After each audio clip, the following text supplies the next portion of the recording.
We had a whole series of podcasts prepared for the month of April, and then bam, a federal election gets called. So we here at the podcast have made something of a pivot. Starting in May, you'll be able to hear about Dr. Rehman Abdulrahman's Celebrate Everything initiative, and about Laura Thomas's work at the North Pole and with astronauts. But for March, we're going to focus on the upcoming federal election. What are the central issues surrounding human behavior and mental health, and how can we make sure those issues are front and center? My name is Eric Bowman. I'm the Communications Specialist at the Canadian Psychological Association, and this is Mindful.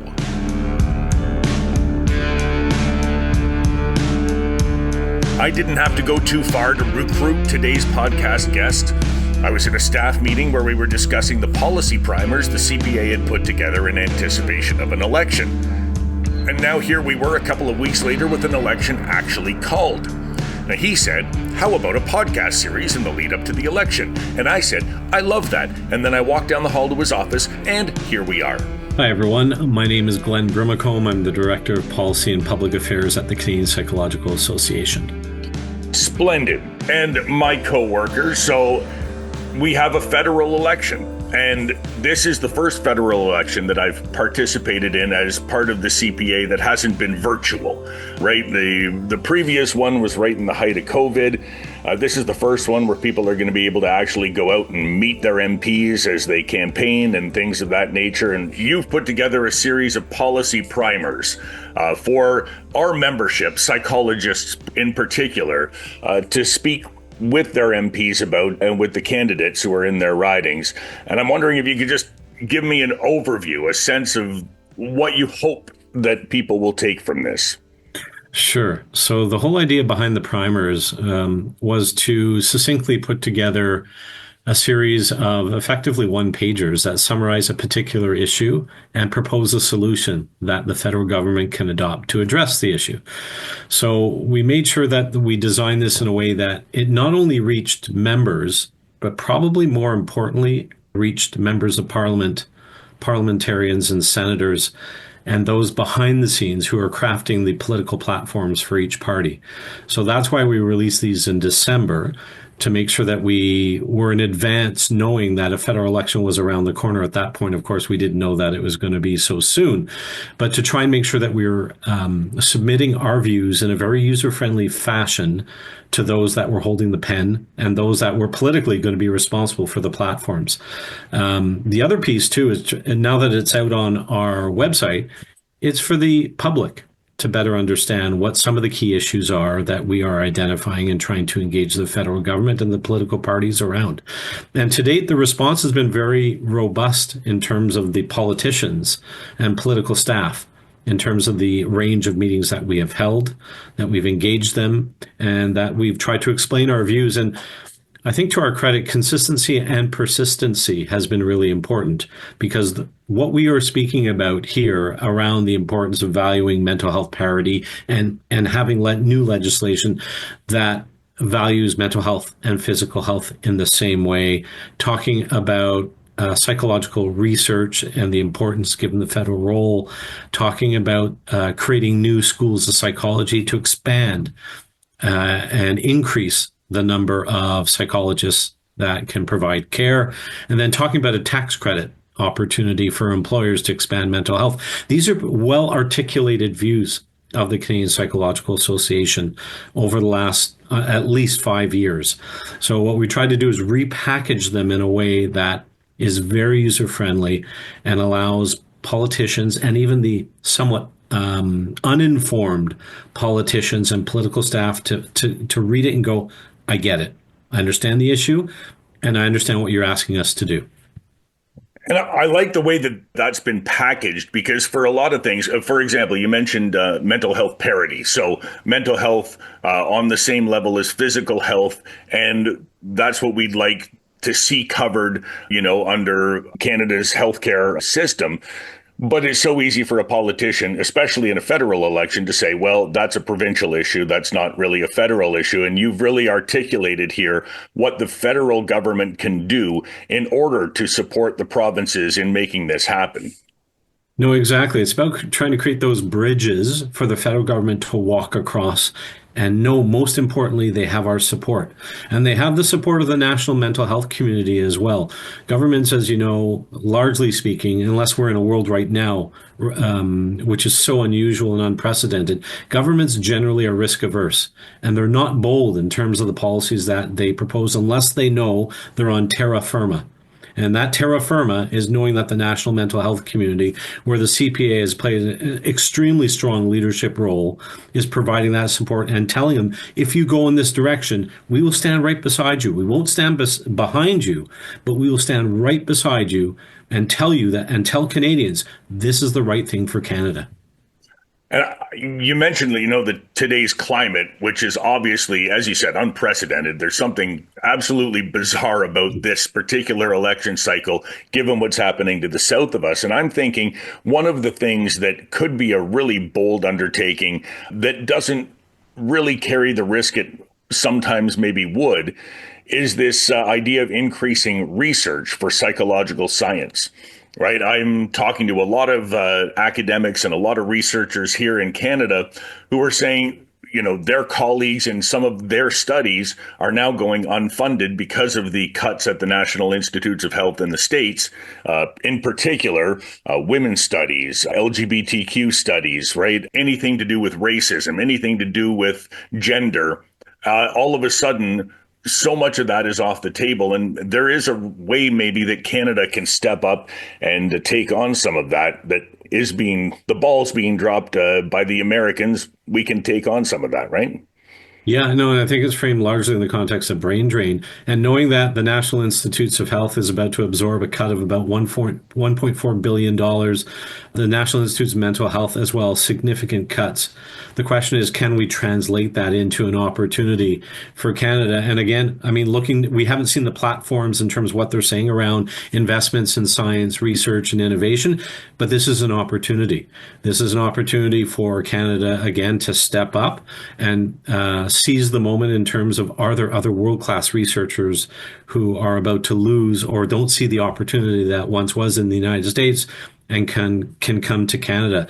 And that kind of underwrites, I guess, the context is so important around content. And that was one of my messages I was going to leave listeners with, is there an opportunity, knowing that the sands are shifting in the United States, that is such a dominant funder of health research and science, that we need to start thinking about, can we up our game significantly to the granting councils to allow for more capacity? And there's other pieces, of course, in terms of indirect costs, Canada research chairs and bursaries, etc., for doctoral students and postdoctoral students. But Canada hopefully should be thinking about that, just given the rumbles that we keep hearing vis-a-vis the United States and researchers beginning to look at different other opportunities outside the United States.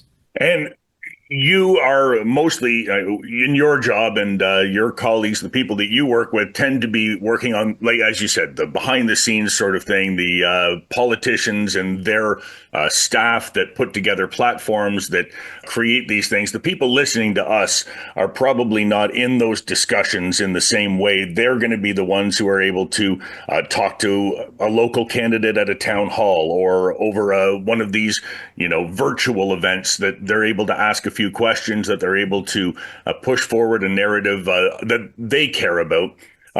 Where in the list of things that are obviously going to be major issues in this election do you think mental health sits right now? And how does that become a more prominent issue from people who are pushing their candidates to make it one? Yeah, I think that's a great question. And my sense is, given the unprecedented economic uncertainty that we are facing right now, mental health should be right up there in terms of being a concern. People are anxious, extremely worried and concerned about their futures. And this has certainly a mental health perspective that we need to make sure that politicians understand and address. So when I've recently met with members of parliament, they get it. They're already there. I don't have to sell them on the interrelationship between our mental health and the uncertainty that we are facing in our lives that has really crept up in the last 60 days in terms of President Trump's a series of very unexpected, zigzagging policies confronting Canada.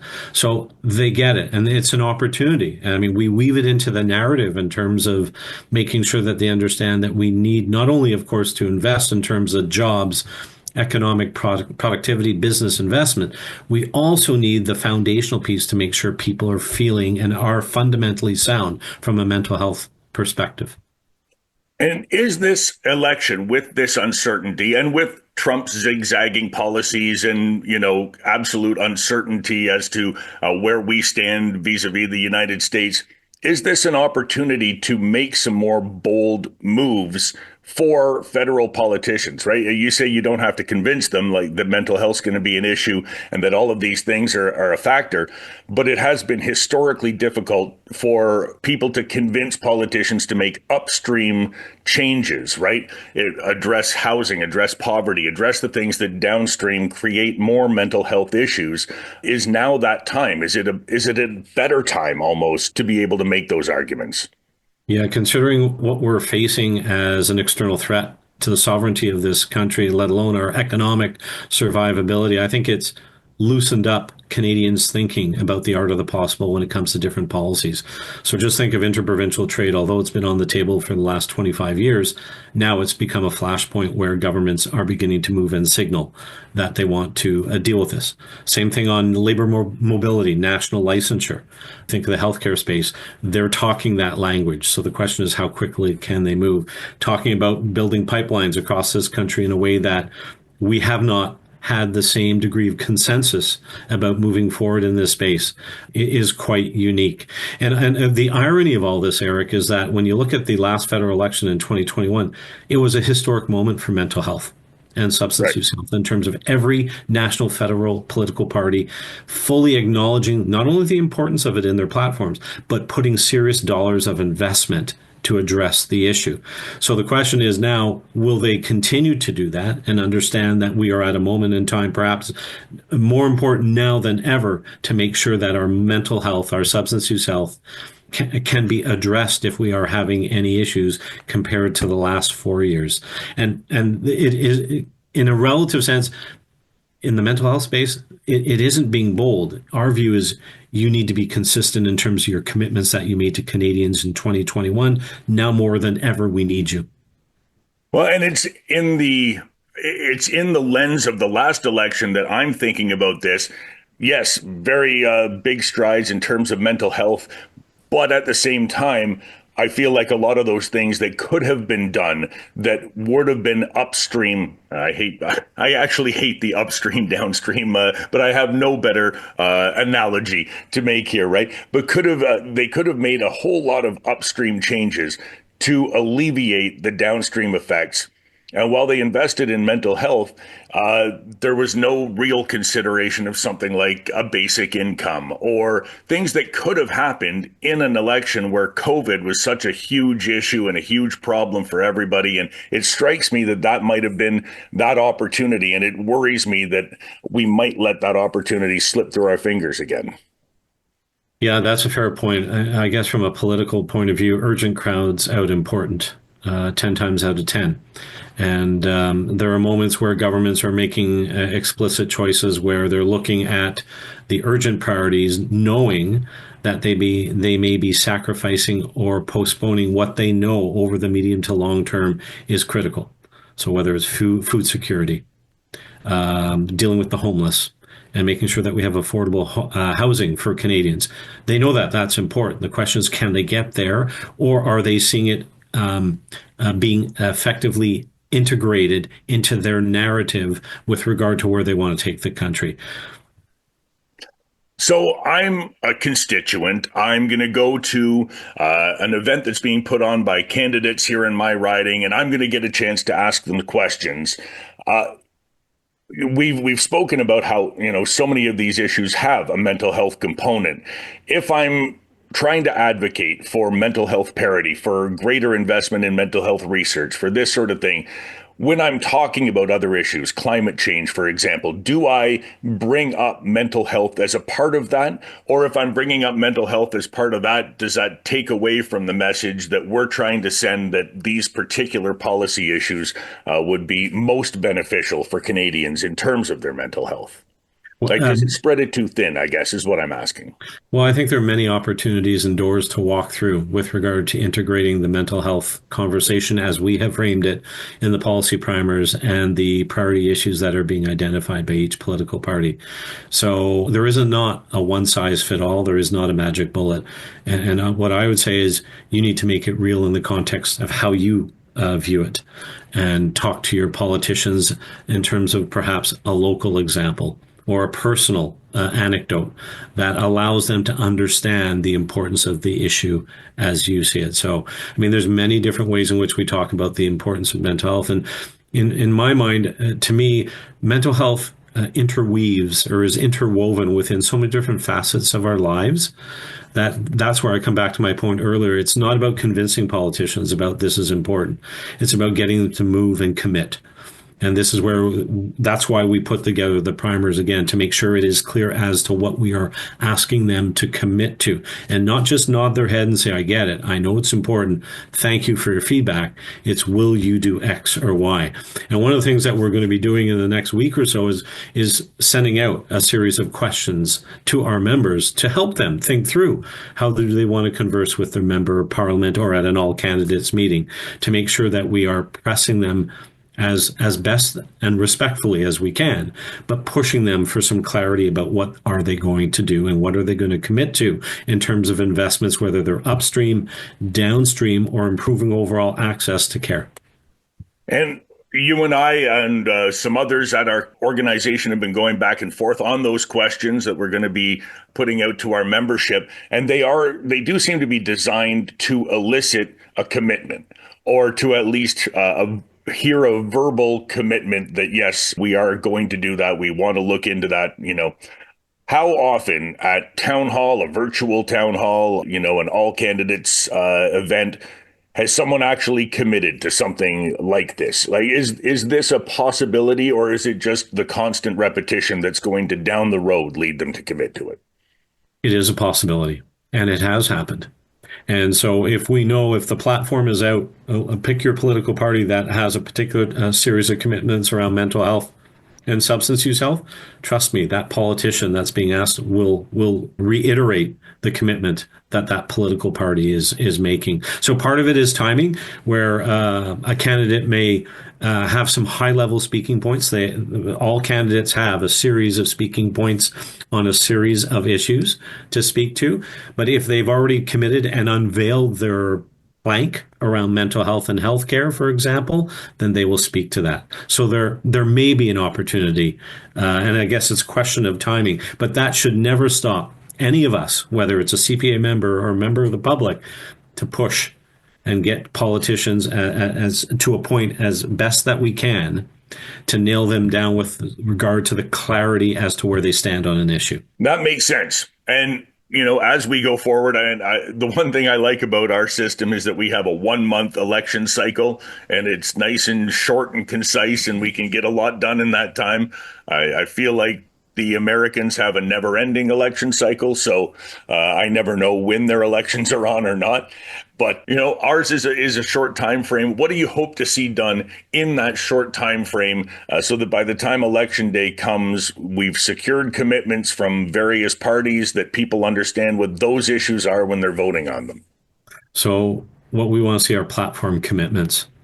And commitments is a promissory note, a political promissory note to action. So as much as possible, we want to see in writing, in black and white, or on their website, or even better, Prime Minister Carney and the other leaders, Mr. Poilievre, Mr. Singh, making clear commitments on behalf of their political party that this is what they will do. And that's as best that we can get it. And then the question really becomes, is ensuring, and whether it's having subsequent meetings or if we need other political purposes in terms of pressuring if they begin to waffle on their commitment, is making sure they follow through on their commitments to action. Well, and I think waffling on the commitment is what most voters sort of imagine when they picture a politician that, okay, we can secure these commitments to doing the thing that we want them to do, but they're saying that for my vote. What do I believe that they're actually going to hold true on this? And I think, correct me if I'm wrong, but what you're saying is when they make that commitment, at least that allows us to hold their feet to the fire at a later date to say, you said this, now let's make sure that you actually do it, and you can continue following up on that. Yeah, and I can completely understand voter cynicism. This isn't the first, nor will it be the last time where politicians make a commitment that they are not prepared to fulfill. And I guess time will tell as to what those will be. But if they are making a commitment, we need to do our best. It isn't like the deal is done. Once they say those words, it's the beginning of trying to get something done from a policy perspective. It's not the end. So that's where we really need to double down, roll up our sleeves, and make sure that we work with them if they are in power, whichever political party wins the election, to get the job done. And that's a large part of what I do in terms of working with whether it's members of parliament and equally, if not more importantly, the public servants who are underneath and supporting the political process, because they're the engine behind getting policy to cabinet and then approved. Right. And would you consider in that role, do you consider yourself to be a lobbyist? Yeah, the CPA has 3 lobbyists, and we officially register in the lobbyists registry as part of compliant with the official act.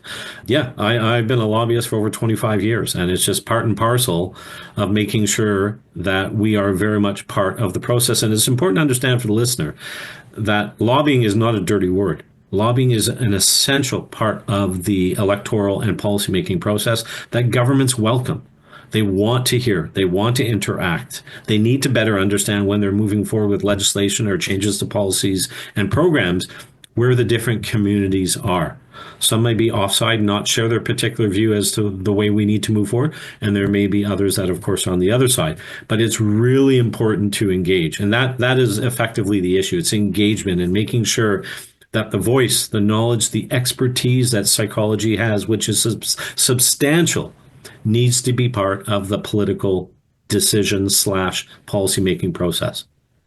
And I think that people do hear lobbyist as a dirty word in a lot of ways because they think it involves money, right? Because so often the lobbyists that you hear about are bringing giant wads of cash, and there's a corruption inherent in that notion. And of course, that's not what you're doing here. When I hear lobbyist, I think somebody who is a single issue person who is pushing that particular issue. In this case, though, I think that single issue cross-cuts so many things that it's not that I feel like when you and everyone else who, the other 2 lobbyists at the CPA go and speak to somebody, you're not pushing a single issue with a single-minded focus, that it's a much broader type of lobbying than maybe others would imagine it being, right? It is broader simply because the way psychology is cut across so many different societal issues. So whether it's medical assistance in dying, whether it's climate change, access to care, gambling, there are so many different perspectives, behavioral and psychological, that need to be brought to bear on a range of policy issues. So we certainly are broader in our context. And if you go to the advocacy section of our website, you'll see that there's a broad number of issues. But we meet in the daylight. It's not like we meet with ministers in a dimly lit back street, behind a bar. It'd be a way cooler movie if you did. It's very much a transparent, open process. We have to register every meeting that we undertake with an elected official with a brief description as to what we're speaking about. So there's absolutely no shame. And in fact, it's critical that CPA be part of that process. And Dr. Lisa Vada-Bleeker, Dr. Stuart Madden, they are the other 2 official lobbyists on behalf of the CPA. The 3 of us as a trio are very much engaged in meeting and talking and discussing with who will ever agree to meet with us. And generally speaking, parliamentarians are very open to having meetings because it's just a natural part of understanding where Canadians stand on a broad range of issues. Now, one last question. Well, a 2-part last question here for you, which is that you're engaged in this and you're speaking to people from all different parties and you're hoping that, the parties adopt our recommendations as part of their platform. Some do more so than others, I presume, by the time the election comes around.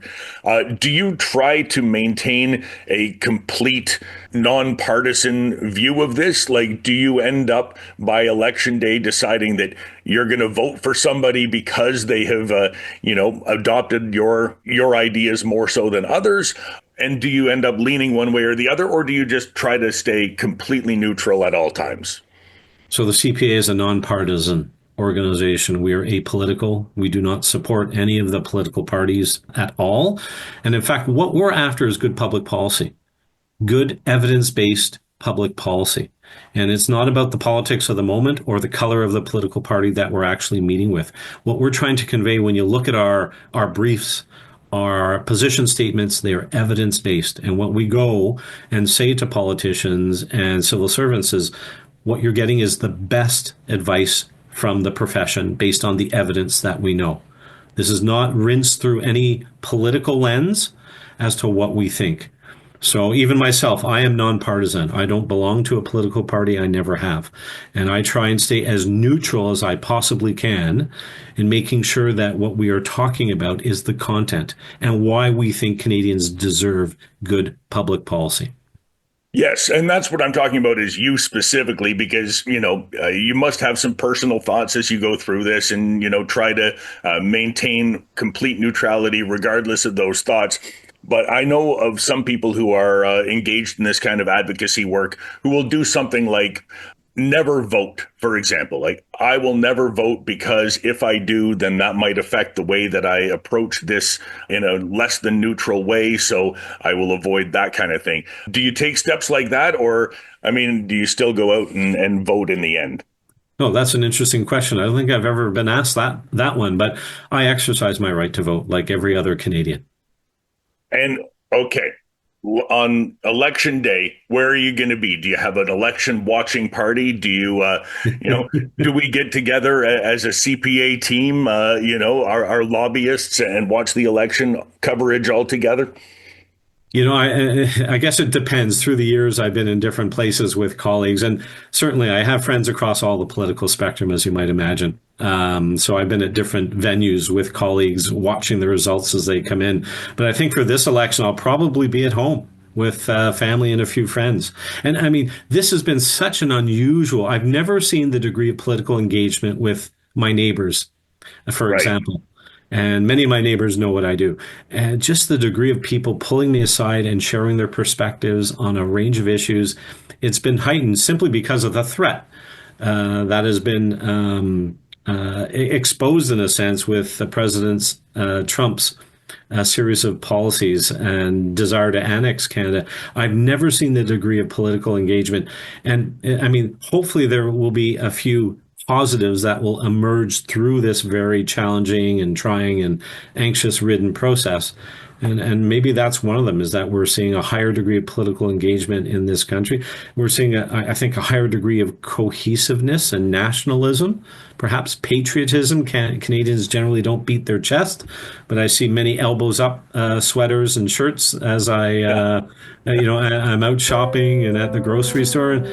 It's really something. So, I'll probably just be in the neighborhood. Yeah, I'm angling for a CPA party. That's what I want here.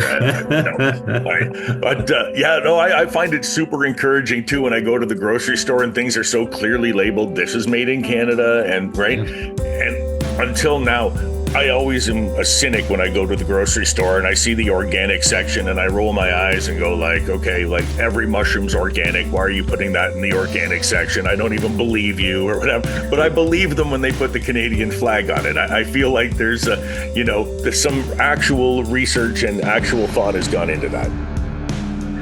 Yeah, it's been fascinating watching the degree to which we are not reinventing, but again, rediscovering how important we think it is, each of us, to be Canadian. Thanks, Glenn, for taking the time to speak with me today and for reminding us all that in this time of serious global uncertainty, the Canadian spirit and Canadian identity are strong.